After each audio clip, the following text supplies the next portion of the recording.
Alam mo ba yung masarap sa paglo-long ride? Yun ay ang pakiramdam na malaya ka. Panandali ang lalayo at sandaling kakalimutan ng mga problema na palaging mong daladala. Kasama ang mga kaibigan, asawa, nobya o kahit pa nag-iisa ka. Sulitin mo yung biyahe at busugin ang iyong mga mata.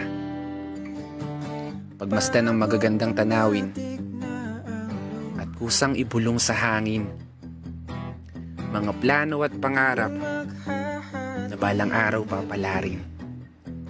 Kaya wag mo munang isipin na naiwan mong bayarin. Saka mo na lang problemahin pag uwi. Pero seryoso, ito yung oras mo para sa sarili mo. Oras nyo ng mga taong mahal mo sa buhay, kaya sulitin mo ng todo. Di natin kailangan magmabilis. Makakarating din tayo sa dulo.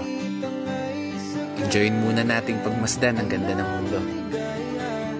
Santabi muna yung stress, lungkot, at huwag nang mag-isip ng kung ano-ano.